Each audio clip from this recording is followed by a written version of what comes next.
during the years that when lawyers use PowerPoint slides, they tend to abuse them in a way and believe that they are actually pages from a contract, which is quite boring for everybody. So I will not use any slides today. I hope that will be more understandable for you and as well for me. So I will talk a little bit about licenses from a CR perspective or compliance perspective today.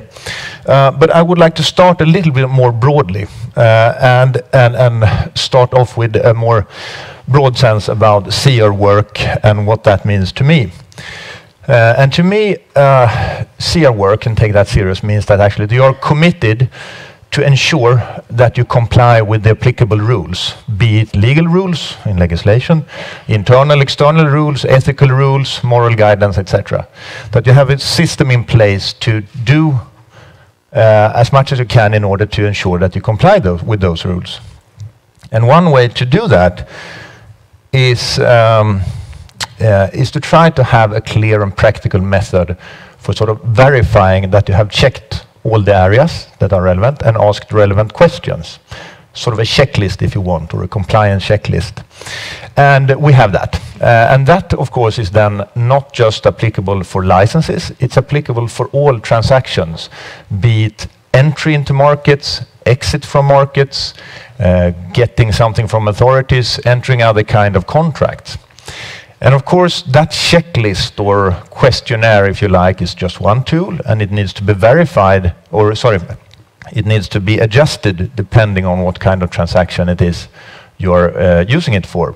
But on a very high level, the questions that I have come to identify that are sort of the relevant ones to ask in these kind of situations are, and they are of course quite common sense and seems very obvious when you do it like this, but I tend to notice that sometimes it is quite useful to do it like this. First of all, who is your counterpart? What is your counterpart supposed to do? How is the counterpart supposed to do what it is that he should be doing? And fourthly, what is the value and how will that be paid? And then fifthly, or maybe sort of more comprehensive, after you have asked those questions and verified it to the extent possible, you take a step back and try to take the more holistic view. Does this make sense? Not just from a legal perspective, but from a business perspective, from a logical perspective. Is there anything that sticks out that doesn't really make sense in this? So that is the conceptual way that I like to sort of address CR matters from my part of the work in Tele2. Sorry.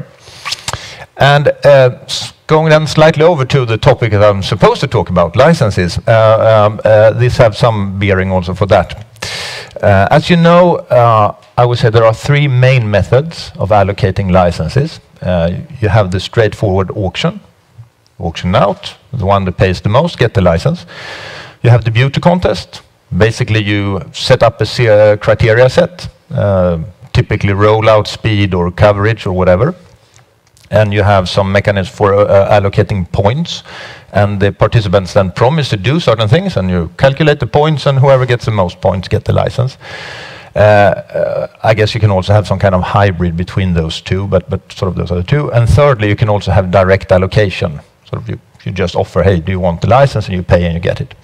And all those three methods have their pros and cons.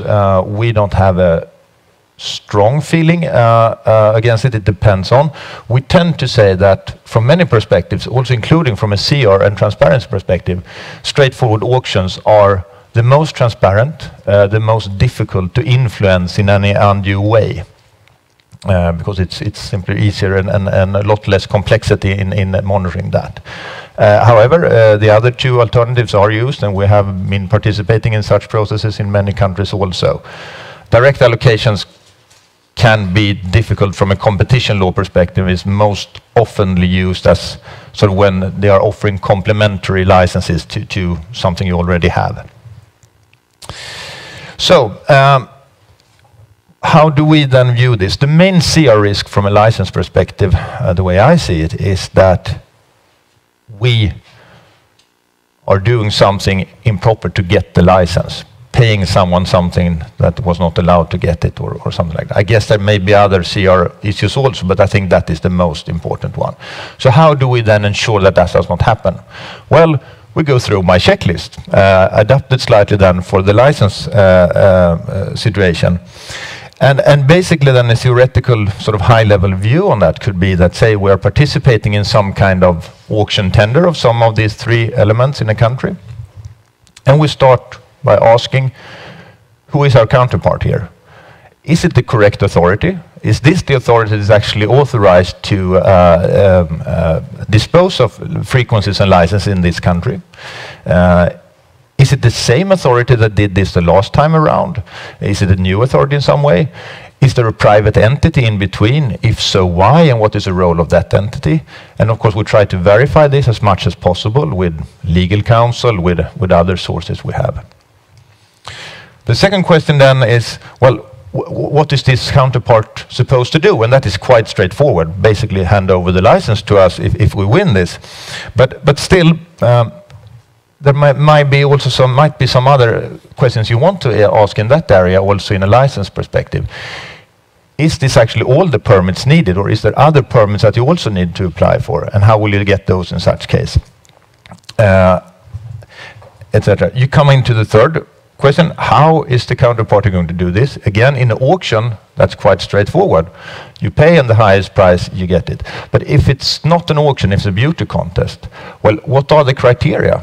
And is it the issuing entity that will do the calculation and verification of the criteria, or is it someone else? If so, who is this someone else, etc. And you go through the same checklist also for that one.